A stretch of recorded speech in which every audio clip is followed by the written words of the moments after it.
Jefité então enviou mensageiros ao rei amonita com a seguinte pergunta: que é que tu tens contra nós para teres atacado a nossa terra? O rei dos amonitas respondeu aos mensageiros de Jefité: quando Israel veio do Egito, tomou as minhas terras, desde Arnon até o Jaboque e até o Jordão. Agora devolvam-me essas terras pacificamente. Jefité então mandou nova mensagem ao rei amonita, dizendo: assim diz Jefité: Israel não tomou a terra de Moabe, e tampouco a terra dos amorreus. Quando veio do Egito, Israel foi pelo deserto até o Mar Vermelho, e daí para Cádiz. Então Israel enviou mensageiros ao rei de Edom, dizendo: deixa-nos atravessar a tua terra. Mas o rei de Edom não quis ouvi-lo. Enviou o mesmo pedido ao rei de Moabe, e ele também não consentiu. Assim Israel permaneceu em Cádiz. Em seguida, os israelitas viajaram pelo deserto e contornaram Edom e Moabe, passaram a leste de Moabe e acamparam do outro lado de Arnon. Não entraram no território de Moabe, pois Arnon era a sua fronteira. Depois Israel enviou mensageiros a Seom, rei dos amorreus, em Esbom, e lhes pediu: deixa-nos atravessar a tua terra para irmos ao lugar que nos pertence. Seom, porém, não acreditou que Israel fosse apenas atravessar o seu território. Assim convocou todos os seus homens, acampou em Jaza e lutou contra Israel. Então o Senhor, o Deus de Israel, entregou Seom e todos os seus homens nas mãos de Israel, e este os derrubou. Israel tomou posse de todas as terras dos amorreus, que viviam naquela região, conquistando-a por inteiro, desde Arnon até o Jaboque, e desde o deserto até o Jordão. Agora que o Senhor, o Deus de Israel, expulsou os amorreus da presença de Israel, seu povo, queres tu tomá-la? Acaso não tomas posse daquilo que o teu Deus Camus te dá? Da mesma forma, tomaremos posse do que o Senhor, o nosso Deus, nos deu. És tu melhor do que Balaque, filho de Zipó, rei de Moabe? Entrou ele alguma vez em conflito com Israel ou lutou com ele? Durante 300 anos Israel ocupou Esbom, Aroer e os povoados ao redor e todas as cidades às margens do Arnon. Por que não nos reconquistastes todo esse tempo? Nada fiz contra tu, mas tu estás cometendo um erro lutando contra mim. Que o Senhor, o juiz, julgue hoje a disputa entre os israelitas e os amonitas. Entretanto, o rei de Arnon não deu atenção à mensagem de Jefité. Então o espírito do Senhor se apossou de Jefité, ele atravessou Gileade e Manassés, passou por Mispá de Gileade e daí avançou contra os amonitas.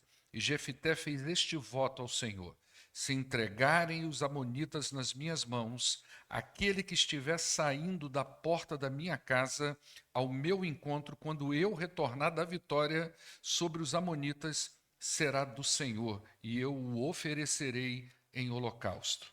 Então Jefté foi combater os amonitas e o Senhor entregou nas suas mãos. Ele conquistou 20 cidades, desde Aroer até as vizinhanças de Minite, chegando a Abel-Queramim. Assim os amonitas foram subjugados pelos israelitas. Quando Jefté chegou na sua casa em Mispá, a sua filha saiu ao seu encontro, dançando ao som de tamborins. E ela era filha única. Ele não tinha outra filha. Quando a viu, rasgou as suas vestes e gritou: ah, minha filha, eu estou angustiado e desesperado por sua causa, pois eu fiz ao Senhor um voto que não posso quebrar. Meu pai, respondeu ela, sua palavra foi dada ao Senhor. Faça comigo o que prometeu, agora que o Senhor o vingou dos seus inimigos, os amonitas. E prosseguiu: mas conceda-me 2 meses para vagar pelas colinas e chorar com as minhas amigas, porque jamais me casarei. Vá, disse ele, e deixou que ela fosse por 2 meses. Ela e suas amigas foram para as colinas e choraram porque ela jamais se casaria. Passados os 2 meses, ela voltou ao seu pai e ele fez com ela o que tinha prometido no voto. Assim, ela nunca deixou de ser virgem, Daí vem o costume em Israel de saírem as moças durante 4 dias todos os anos para celebrar a memória da filha de Jefité, o Gileadita. Vamos orar ao nosso Deus? Senhor, muito obrigado, porque nós temos a Tua palavra para nos ensinar. Muito obrigado, ó Deus, porque nós temos o Teu Espírito que lança luz sobre a Tua palavra. E nesta noite, ó Deus, pela misericórdia do Senhor, nos ajuda a extrair do texto sagrado os alimentos, os nutrientes necessários para que a nossa vida, a nossa fé se desenvolva e sejamos encorajados a confiar no Senhor, e não somente a confiar no Senhor, mas em nome do Senhor pregar a Tua palavra e discipular pessoas. Em nome de Jesus é que oramos. Amém. Queridos, apenas para nós nos reconectarmos, porque já tem um tempo que a gente não reúne em torno de Juízes, eu queria falar só um pouquinho do capítulo 10, que nós passamos por ele. Obrigado, querida. Nós passamos pelo capítulo 10, e o capítulo 10 ele é considerado um dos capítulos mais tenebrosos do livro de Juízes, porque fala de uma história muito sangrenta. Os inimigos, ou o inimigo de Israel no capítulo 10 não é ninguém que vem de fora. O inimigo de Israel no capítulo 10 não é nenhum desses povos que estão em torno de Israel, que estão reivindicando algum direito de terra. O inimigo surge dentro do próprio povo. É um filho de Gideão, um dos grandes juízes, e ele foi capaz de matar 70 dos seus irmãos para tomar o poder ali dentro. Foi um capítulo muito sangrento, não é? E nós passamos pela vida de Abimeleque, esse filho bastardo de Gideão, e que se constituiu, esse homem, um dos grandes problemas internos do povo de Israel. Então o capítulo 10 foi um capítulo muito marcante. Uma coisa que nós falamos lá, e isso deve chamar a nossa atenção toda vez que a gente lê o livro de Juízes, porque ele está aqui, dentre outras coisas, para mostrar para nós como pode ser trágico a vida do povo de Deus quando ele abandona o Senhor. Como pode ser catastrófico a vida do povo de Deus quando ele se distancia das verdades das Escrituras Sagradas. E o livro de Juízes está aqui para mostrar isso para a gente. Hoje, a história de hoje também vai mostrar isso para a gente. Então, nós passamos pelo capítulo 10 e ele menciona apenas 2 juízes, porque, na verdade, Abimeleque não foi necessariamente um juiz, mas ele fala de 2 juízes, um chama Tolá e o outro chama Jair, e o texto não fala muita coisa sobre esses 2 homens, no capítulo 10, fala que Tolá libertou Israel, mas não diz de quem, e nós mencionamos que essa libertação de Tolá poderia ter sido libertar Israel dele mesmo, visto que nós vivemos tudo aquilo com Abimeleque, e depois fala de um outro juiz chamado Jair, que também não diz muita coisa dele, mas o narrador deixa assim no ar uma semelhança entre os filhos de Jair e os filhos de Gideão, porque eles também exerciam autoridade sobre as cidades de Israel, como os 70 filhos de Gideão. E também não é mencionado nem em Jair, e nem em Tolá, e nem em Jefité, tempos de paz. A gente viu que muitos dos juízes que nós falamos antes de Gideão, quando eles morriam, o texto diz que havia um tempo de paz em Israel, mas de Gideão para cá não teve nenhuma narrativa de tempos de paz. Depois dos versos 6 a 18, a gente vê que não tem nenhuma informação de nenhum juiz no capítulo 10. Ninguém foi levantado por Deus para liderar. O que acontece nesses textos, no capítulo 10, versos de 6 a 18, é Deus tratando do seu povo. Deus vai tratar deles antes de levantar Jefité. Então, antes de mandar um libertador, como ele fez no capítulo 6, antes de mandar Gideão, Deus tratou os pecados do povo. E aqui no capítulo 10, a mesma coisa. Antes de levantar Jefité, a gente viu como Deus tratou o povo. Deus trata com o povo sobre arrependimento. E é uma lição importante para nós aprendemos no capítulo 10. Nós devemos nos lembrar que o livro de Juízes, ele é uma mostra trágica dos resultados do povo de Deus quando ele não anda segundo o governo do Senhor. Eles não esqueceram completamente de Deus, mas eles viviam como se Deus não fosse o governante deles. Se a gente pudesse trazer isso para hoje, era como se você frequentasse aqui a igreja, você conhece Deus, você conhece Jesus Cristo, você conhece o Evangelho de Jesus Cristo, mas esse Evangelho não exerce influência sobre a sua vida. As suas decisões, as suas escolhas, os caminhos que você percorre na sua vida não são direcionados pelo Evangelho, ainda que você diga que sim. Ainda que você verbalize que Deus é o seu Senhor, mas na prática, o seu Senhor é você. Na prática, quem governa a sua vida é você. Quem toma as decisões são você. É isso que está acontecendo aqui no livro de Juízes.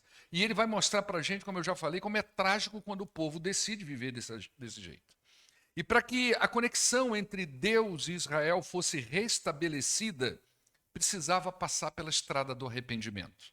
Então Deus trata com esse povo no capítulo 10, no final do capítulo 10, sobre arrependimento. Porque sem reconhecimento de pecados, sem reconhecimento de atitudes e decisões erradas, dificilmente uma pessoa vai conseguir caminhar debaixo da autoridade de Deus. Não caminha.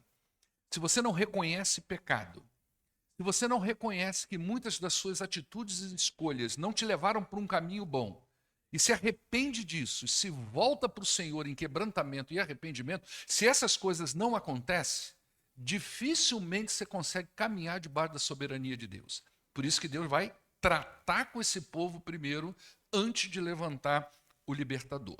E aí, no capítulo 11, nós temos então a chegada de um juiz, não é? E o seu nome é Jefité. E há uma semelhança entre Jefité e Gideão. Porque o capítulo 11 abre dizendo assim, havia Jefité, o gileadita, era um homem, ele era um guerreiro valente. E você lembra lá de Gideão? Quando o anjo chamou ele de poderoso guerreiro, a palavra no original é a mesma. Aqui na nossa tradução, a tradução está invertida.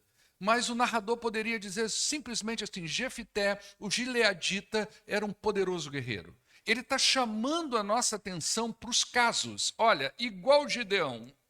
Está vendo aqui? Há semelhança com Gideão e vai haver uma semelhança de Jefité com o filho de Gideão, que é Abimeleque.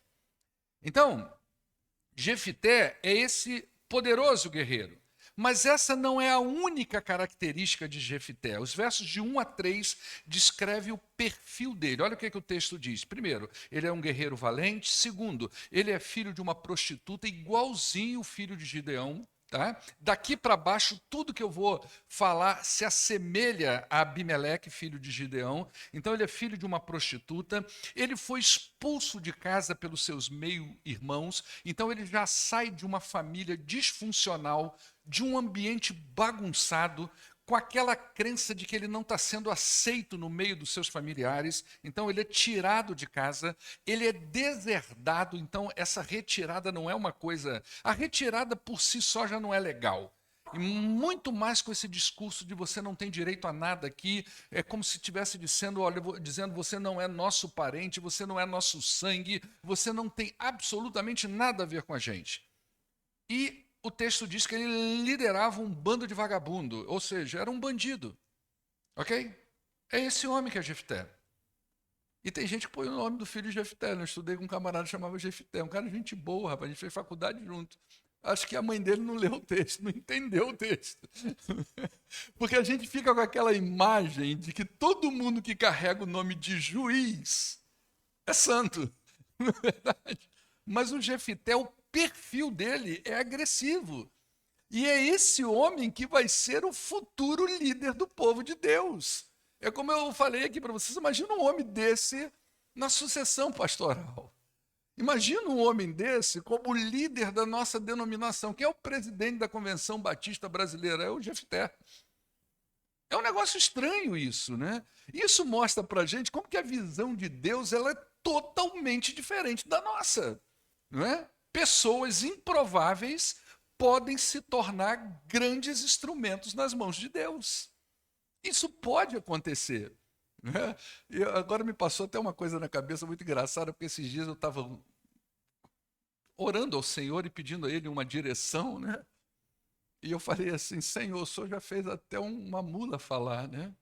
E acredita que um cara entrou com um cavalo na minha frente, puxando uma chave. Eu olhei aquela cena e falei, nossa Deus. Mas Deus usa pessoas improváveis. E Jefité é um líder improvável, não é? Mas também a gente percebe na escolha de Jefité que quando o povo de Deus se corrompe, até escolher um líder é difícil.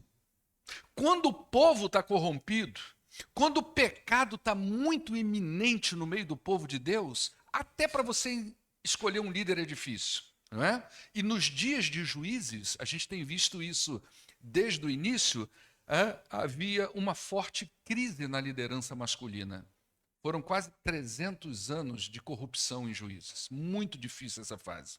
E foi esse homem que uma parte das tribos de Israel recorreu quando os amonitas ameaçaram lutar contra o povo de Deus. Então, no verso 4 diz: algum tempo depois, quando os amonitas entraram em guerra contra Israel, os líderes de Gileade foram buscar Jefité e disseram para ele: seja o nosso comandante, para que a gente possa combater contra os amonitas. A resposta de Jefité, ela é muito parecida com a resposta que Deus já havia dado a esse povo no capítulo 10. Olha o capítulo 10, versos 11 a 14. Coloca para nós aí, Paulo Júnior. Olha só, quando o povo procurou Deus, não é? Porque os amonitas estavam batendo na porta. E aqui foi um momento que Deus está trabalhando o coração deles ainda antes de levantar Jefité. Então o Senhor respondeu: quando os egípcios, os amorreus, os amonitas, os filisteus, os sidônios, os amalequitas, os moabitas, quando eles oprimiram vocês, vocês clamaram a mim e eu libertei vocês. É Deus falando para o povo. Mas vocês me abandonaram e prestaram culto a outros deuses. Por isso, eu não vou livrar mais vocês. Aí o verso 14: clamem aos deuses que vocês escolheram, que eles os livrem na hora do aperto. Agora Jefité está respondendo para eles: por que vocês estão me procurando? Porque vocês estão em aperto? Vocês não me jogaram fora? Vocês não falaram para mim que eu não prestava? Vocês não me deserdaram? E agora vocês estão me chamando para liderar vocês só porque vocês estão passando necessidade. E essa era uma característica deles. Eles buscavam ajuda em quem eles haviam rejeitado, Jefité e Deus, mas eles faziam isso somente por necessidade. Não era uma aliança espontânea, era por interesse.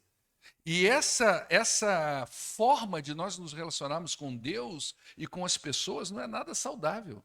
Quando nós buscamos a Deus ou buscamos aliança com pessoas, não porque isso é espontâneo, não porque nós reconhecemos algum valor tanto nas pessoas quanto a nossa dependência de Deus, mas é porque temos interesse em alguma coisa que pode ser nos oferecido. E quando nós buscamos relacionamentos por interesses, interesses pessoais, quando esses interesses são resolvidos para nós, o que a gente vai fazer? A gente tende a abandonar. Foi o que estava acontecendo aqui, não é? E se esse povo agia assim com Deus, não é, de buscar por interesse e abandonar, imagina com seus pares, não é? Muitas das nossas relações interpessoais refletem a nossa relação com o próprio Deus. Você sabia disso?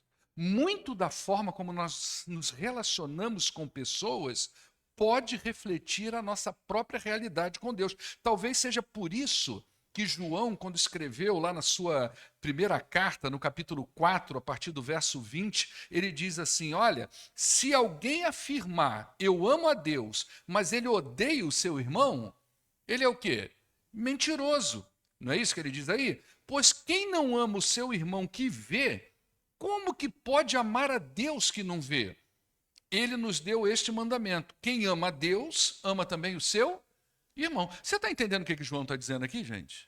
Como que ele está reafirmando essa frase que eu acabei de dizer para vocês agora? Que o nosso relacionamento com Deus reflete no nosso relacionamento com o outro? Porque ele está dizendo assim: como é que você pode dizer que você ama aquela pessoa que você está vendo? Né? Ou seja, você diz: eu amo a Deus. Você não vê ele. Mas aquele que você vê, você não ama. Então há uma incongruência, João está dizendo, nessa relação. Né? E é o que está acontecendo aqui. A mesma falsidade, vamos dizer assim, que o povo estava construindo ali com Jefité, chamando ele por interesse, é a mesma coisa que eles tinham com Deus. Eles não amavam Deus tanto assim, não é? Esse povo não era fiel a Deus, e ele também não seria fiel a uma pessoa que eles tinham expulsado e que havia se tornado um fora da lei. Então Jefité, ele responde da seguinte forma, aí você vai entender por que Jefité fala o que vai falar agora. Ele diz: se vocês me levarem de volta para combater os amonitas e o Senhor os entregar a mim, eu vou ser chefe de vocês? É isso que vocês estão dizendo? Os líderes falaram: o Senhor é nossa testemunha, nós faremos conforme você diz. O que Jefité faz? Jefité leva eles para um lugar específico, um lugar de pacto, e perante o Senhor, Jefité reafirma todas essas palavras, como que dizendo: nós estamos selando um pacto aqui, na presença de Deus, eu não confio em vocês. É isso mesmo que vocês querem? É isso mesmo, então tá bom, a partir de agora eu vou. Acordo selado, Jefité parte para a batalha, mas antes ele tenta diplomacia, ele tenta dialogar, entender por que o amonita está reivindicando essa guerra. Qual é o problema dele? Então ele vai mandar uma mensagem no verso 12, dizendo: Jefité enviou mensageiros ao rei amonita com a seguinte pergunta: que é que tens contra nós? Para quê? Para ter atacado a nossa terra. O que está acontecendo entre nós? Você vê que Jefité é um cara que vem de uma família disfuncional, Jefité é um cara fora da lei, não é? Mas ele é diplomático. Ele quer resolver no diálogo, não é? E a questão vem no verso 13. O verso 13 revela o porquê da guerra. Por que o amonita está querendo atacar Israel? O rei dos amonitas respondeu aos mensageiros de Jefité: quando Israel veio do Egito e tomou as minhas terras, desde Arnon até o Jaboque e até o Jordão, agora vocês têm que me devolver isso pacificamente. O que está acontecendo aqui? O rei amonita alegou que a terra entre Arnon e Jaboque, que Israel havia conquistado lá no tempo de Moisés. Isso aconteceu lá nos tempos de Moisés, 300 anos antes quase, 400 anos antes, quando Israel saiu do Egito e ele passou por essas terras e conquistou essas terras por direito. O amonita agora estava dizendo: nossa terra é minha, eu quero ela de volta, não é? E Jefité, antes de entrar em guerra, ele tenta desarticular o argumento do rei amonita de três formas. Primeiro, ele apresenta um argumento histórico. Olha, isso não é bem assim. Quando Israel saiu do Egito, ele encontrou um determinado povo aí, que ele vai chamar de Moabe e Edom. Eles estavam no caminho, nós pedimos passagem, mas ele não nos deixou passar. Nós demos a volta e agora nós chegamos a esse lugar aqui, onde estava ocupado pelos amorreus. Eram os amorreus que estavam lá. E o seu rei era Seom. Nós pedimos passagem, ele não deu para a gente. Então eles entraram em guerra contra a gente, mas nós vencemos eles. E por direito de despojo, nós ficamos com essas terras. Vocês não têm nada a ver com isso. Argumento histórico. Depois ele usa um argumento teológico. Ele vai dizer assim: olha, não é costume na guerra, se o seu Deus der para você a vitória, ele não te dá as terras por direito? Então, nosso Deus deu a vitória 300 anos atrás. E nós pegamos por direito. Se o teu Deus Camus tivesse te dado a vitória em algum momento, ele não te daria essas terras? Então, Jeová deu para a gente. É um direito teológico. Ele usa também um argumento legal. Ele vai dizer assim: olha, a terra era divisa com os moabitas lá atrás, era divisa com a amonita do outro lado. Eles nunca reivindicaram o direito por isso. Nós estamos aqui há 300 anos. Nunca contestaram, nunca bateram na nossa porta dizendo: essa terra é nossa. Por que você está pedindo isso agora, né? E esses três argumentos provam que a reivindicação dos amonitas era uma reivindicação errada. Eles não tinham direito a nada, né? Mas isso não foi o suficiente. O verso 28 diz que o rei de Armon não deu atenção à mensagem de Jefité. Jefité fez aquilo que era correto. Ele tentou dialogar, né? Ele tentou todo jeito a diplomacia, ele procurou caminhos que evitassem o conflito, mas isso não foi possível. Não por ele, mas pelo ofensor. A Bíblia diz que nós devemos fazer todo o possível para ter paz com todas as pessoas. Romanos capítulo 12, verso 18. No que depender da gente, nós precisamos dialogar para a paz, mas nem sempre isso é possível, né? Quando uma pessoa não quer paz, ela vai buscar todo tipo de argumento para declarar guerra contra você. Não importa o quanto você tente selar a paz, não importa o tanto que você busque caminhos para uma coisa menos conflituosa. Quando a pessoa está travada do outro lado, ela quer guerra. E foi o que aconteceu aqui com Jefité, não é? E diante disso, a guerra então foi inevitável. E no verso 29, diz que o Espírito do Senhor se apossou de Jefité, ou seja, Deus entrou nessa batalha. Agora Deus legitima a liderança de Jefité, realmente, porque o Espírito Santo no Antigo Testamento, ele vinha para legitimar uma liderança, e agora ele está legitimando a liderança de Jefité, e diz que Jefité então atravessou Gileade e Manassés, passou por uma espada de Gileade, daí avançou contra os amonitas, né? Só que Jefité, antes da guerra, ele faz um voto ao Senhor. E esse voto é o ponto mais nevrálgico desse texto.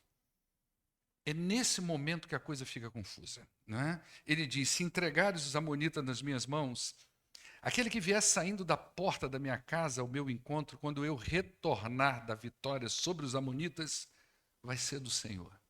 E eu vou oferecer em holocausto. Sabe o que é holocausto, né, gente? A fogueirinha, igual Abraão ia fazer com Isaac, matar e queimar. Isso é holocausto. Ok? Deus deu a vitória a Jefité. E quando ele voltou para casa, para sua surpresa e espanto, a primeira pessoa que sai no seu encontro é sua filha. Você tem filha? Tem filho? Ok? Na faixa de 10 anos, 12, 16, talvez. Imagina saindo ao seu encontro cheio de alegria.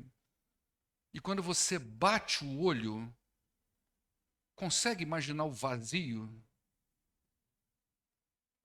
Imagina a imagem, o rosto da sua filha ou do seu filho, se você tem.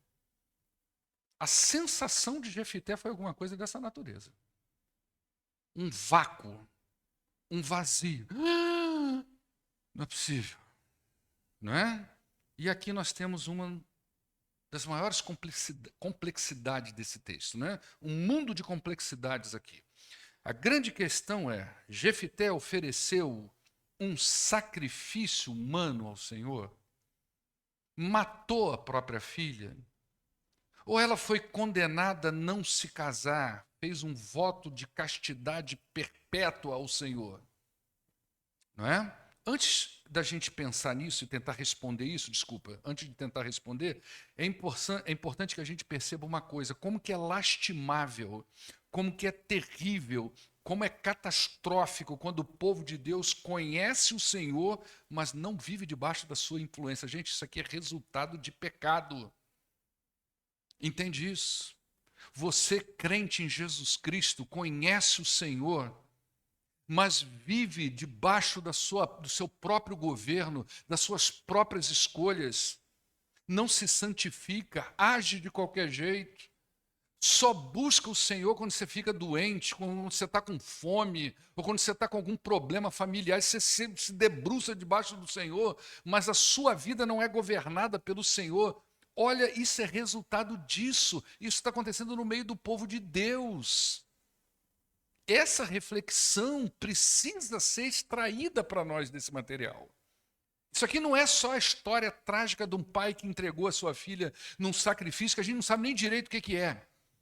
É o resultado catastrófico de quando eu e você, que somos crentes em Jesus, seja do ponto de vista individual, familiar ou igreja, não nos permitimos ser governados por aquele que vive e reina, o Senhor, o nosso Deus que nós afirmamos. E aí algumas perguntas são importantes para ajudar a gente a entender. Primeiro, Jefité precisava fazer esse voto? Será que ele precisava fazer isso? Né? Ele não precisava negociar com o Senhor. Deus já havia dado a vitória para ele. Ele estava defendendo uma causa justa. Ele estava defendendo uma causa do Senhor e já havia sido capacitado pelo Espírito de Deus no verso 29. Ele não precisava disso. Esse voto revela que Jefité não estava tão confiante assim ainda no Senhor. Mentalidade mundana, pagã, não é? Foi um voto desnecessário, o voto de Jefité. E isso nos mostra o cuidado que nós precisamos ter quando nós firmamos votos com o Senhor. Às vezes as pessoas elas tentam influenciar as decisões divinas com oferta. Aí chega lá no dia 31, se o Senhor me abençoar esse ano eu vou ser dizimista. Esse ano eu vou orar mais. Esse ano eu vou ler mais a Bíblia. Esse ano eu vou me consagrar. Mas sabe o que a gente está tentando fazer, gente? Subornar Deus. A gente está tentando influenciar as decisões de Deus. A gente não precisa disso. Em Cristo Jesus, Deus já nos deu a vitória. Isso é suborno. Tudo que oferecemos ao Senhor é por reconhecimento de quem Ele é. Nós não temos nada para oferecer a Deus que mude a opinião dele sobre nós. Você tem noção disso? Não tem nada que a gente possa fazer para que Deus mude a opinião sobre nós. Nós somos pecadores. E a única oração que a gente deve fazer ao Senhor é o seguinte: Pai, quando o Senhor olhar para mim, não me veja, veja Cristo. Veja Ele. Por isso que alguns pregadores antigos oravam assim, né, quando ia passar o púlpito para o pregador, que o Senhor o esconda na sombra da tua cruz ou atrás da tua cruz, que é para não ver o cara mesmo, né? Essa deve ser a nossa oração, mas não tem o que a gente faça, né, para mudar o nosso relacionamento com Deus. Só quem pode fazer isso é Jesus, ele já fez na cruz do Calvário. Outra pergunta: o que realmente Jefité ofereceu a Deus, né? Alguns dizem que Jefité prometeu um sacrifício animal. Tem gente que defende isso. Não, o que estava na cabeça de Jefité é o seguinte: quando chegar lá, né, vai vir um animal, não sei de onde as pessoas tiraram isso, que um animal ia receber ele, né? E ele usa o termo sair da minha casa. Isso é muito improvável que naquela época animais circulassem dentro de casa, mas tem gente que defende isso, que Jefité, quando fez esse voto, estava pensando num animal, né? Isso não tem base na própria lógica da narrativa, né? Dificilmente um animal sairia de dentro de casa. O artigo que é usado no texto é um artigo pessoal, não é um artigo neutro que é colocado com animais e coisas, né? E quando Jefité viu a sua filha, ele vinculou a promessa a ela. Se ele tivesse pensado num animal, ele dizia: não, filha, não tem nada a ver contigo. O pai estava pensando num bezerro.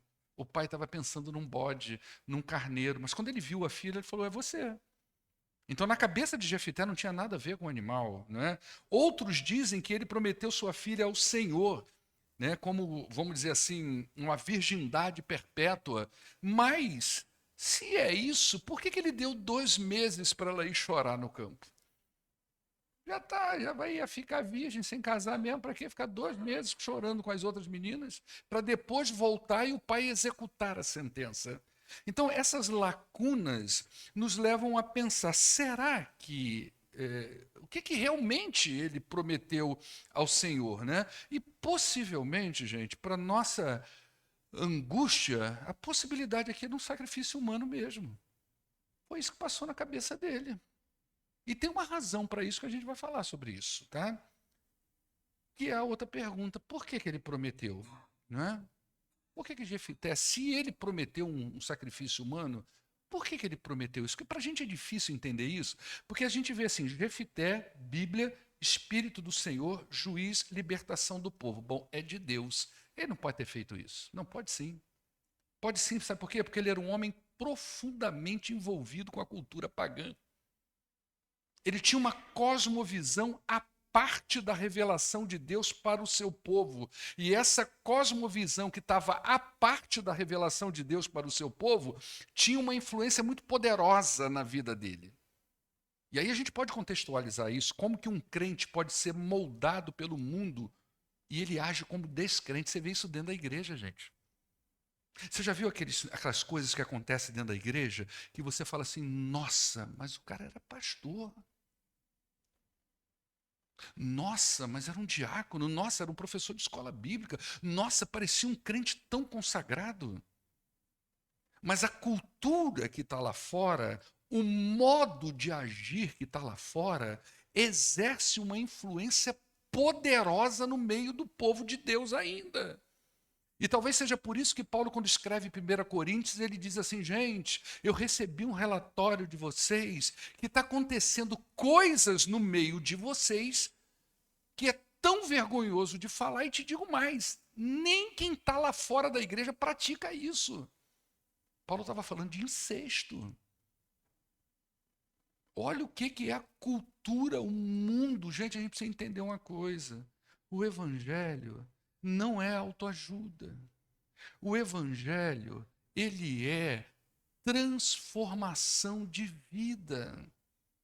E as escrituras sagradas, mesmo quando a gente nasce de novo, não quer dizer que nós estamos blindados. Nós precisamos ir nas escrituras para a nossa santificação, para a gente aprender nas escrituras sagradas como que a gente procede agora, buscar nelas armas espirituais, os recursos espirituais para lidar com as controvérsias do mundo e da vida.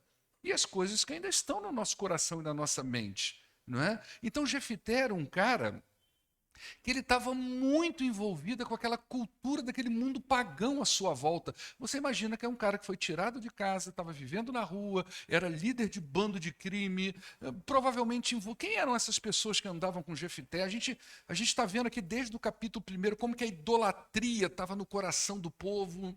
Então era um cara com influência do mundo na sua vida. E um homem, mesmo que ele esteja dentro de uma igreja, uma mulher, mesmo que esteja dentro da igreja, um jovem, não importa.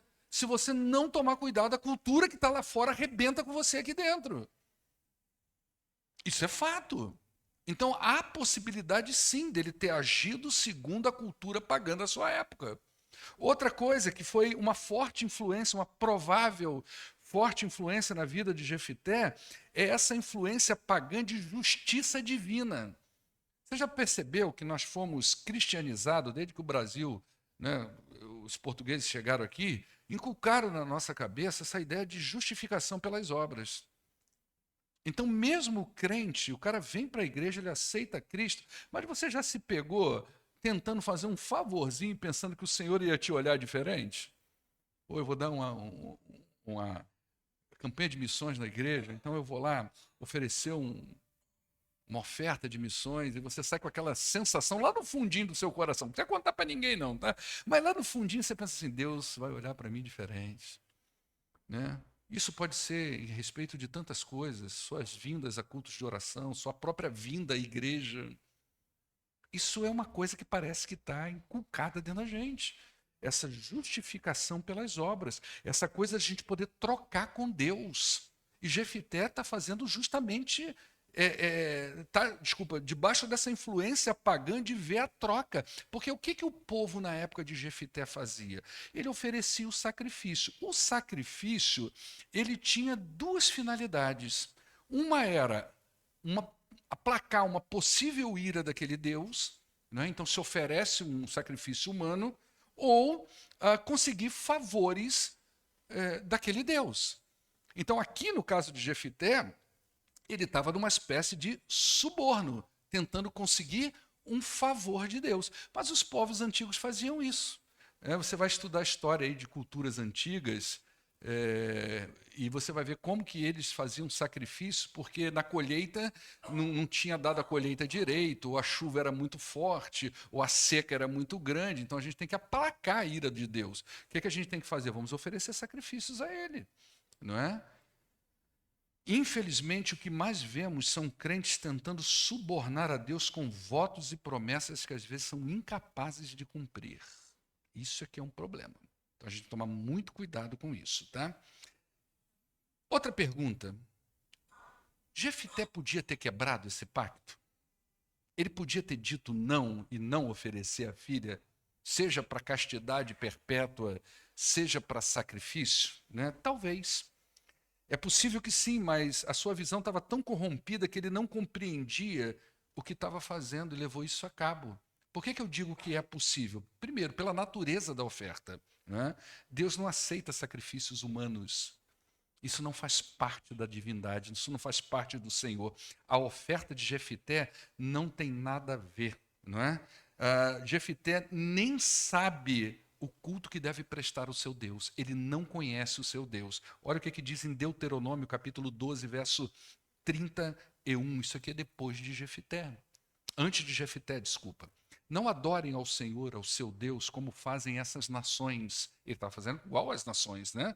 Porque ao adorarem os seus deuses, eles fazem todo tipo de coisas repugnantes que o Senhor odeia, como queimar seus filhos e filhas no fogo em sacrifício aos seus deuses. A oferta dele não tem nada a ver, ele nem conhece o seu Deus, ele não sabe nem que culto Deus agrada o Senhor.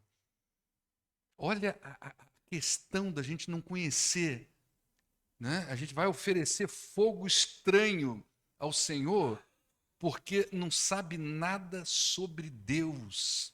Não sabe que tipo. A gente começa a oferecer para Deus o que a gente acha que Ele quer. A gente não tem que oferecer para Deus o que a gente acha que Ele quer. A gente tem que conhecer nas Escrituras o que Deus quer como culto. E ponto. Não é o que a gente acha, é Ele. O que Ele diz sobre culto?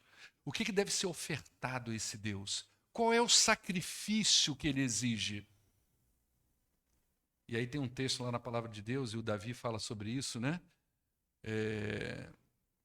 Se o Senhor se agradasse com holocaustos, com esse tipo de oferta, eu daria ao Senhor.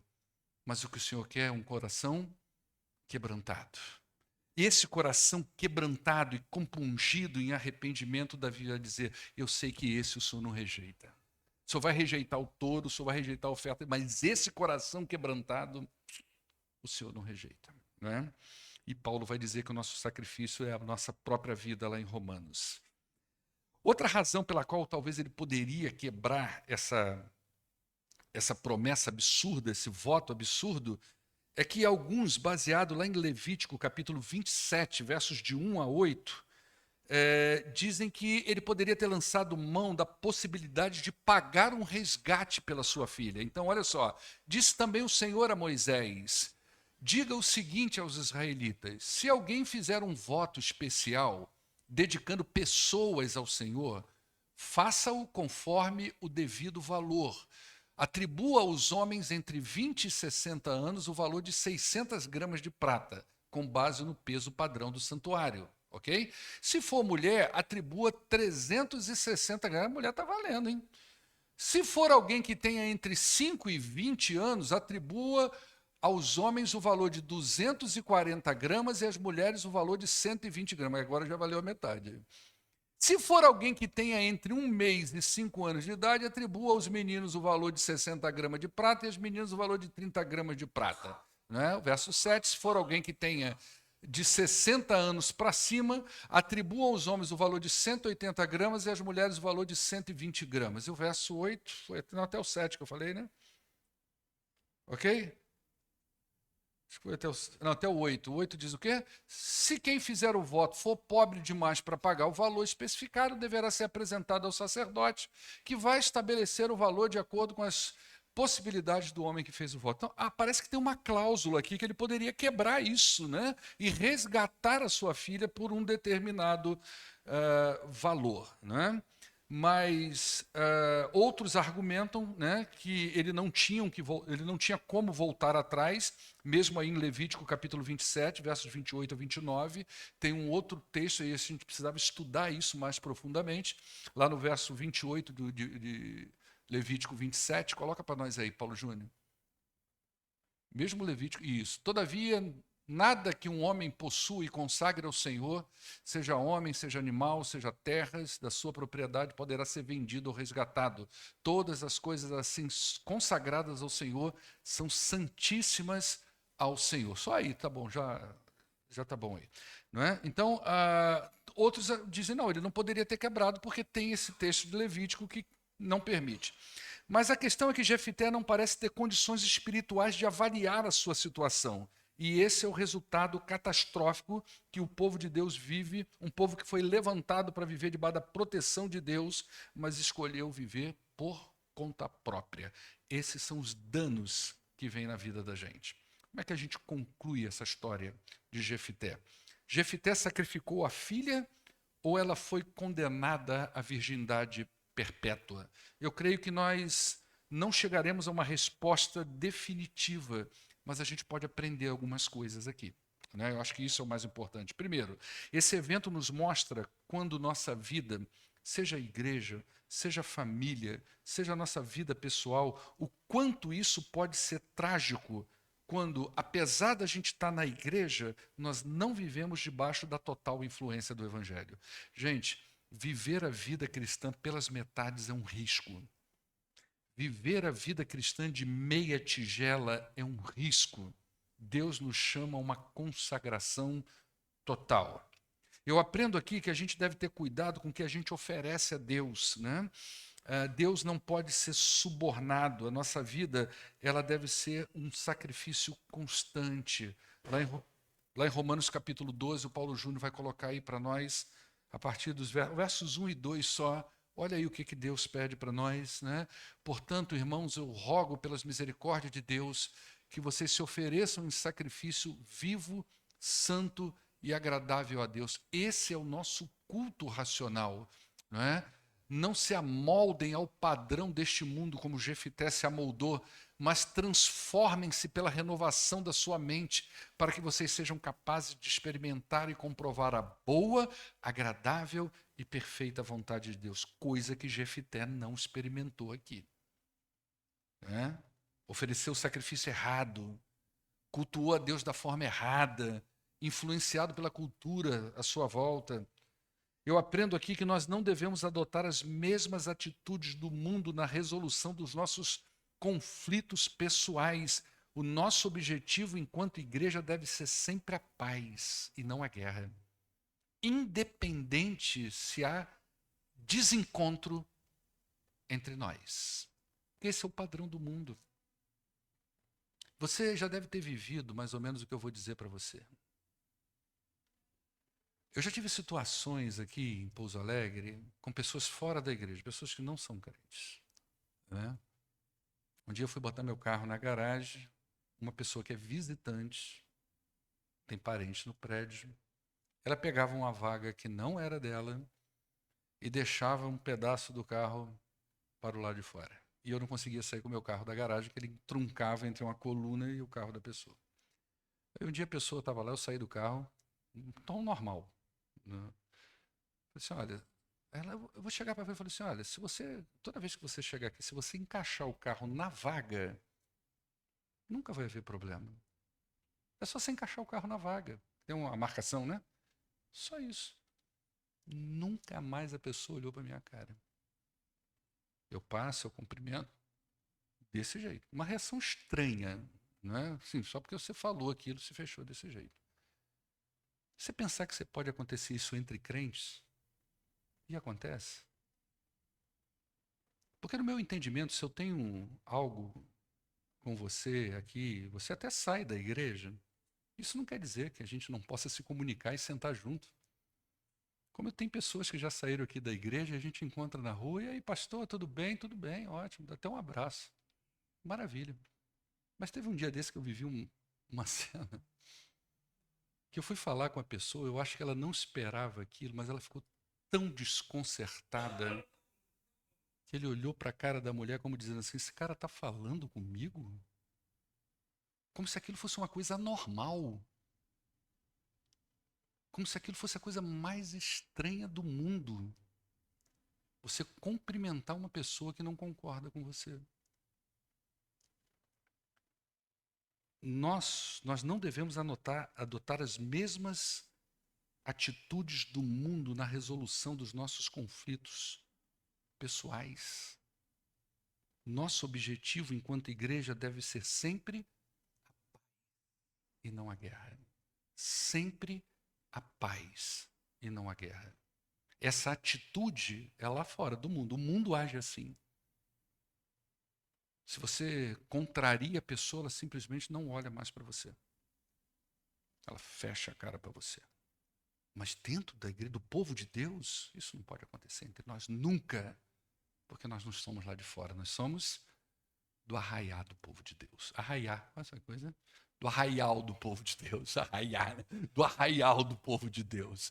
Amém, queridos? Que o Espírito Santo aplique essa palavra no coração de vocês de uma forma poderosa e eficaz. Vamos ficar de pé.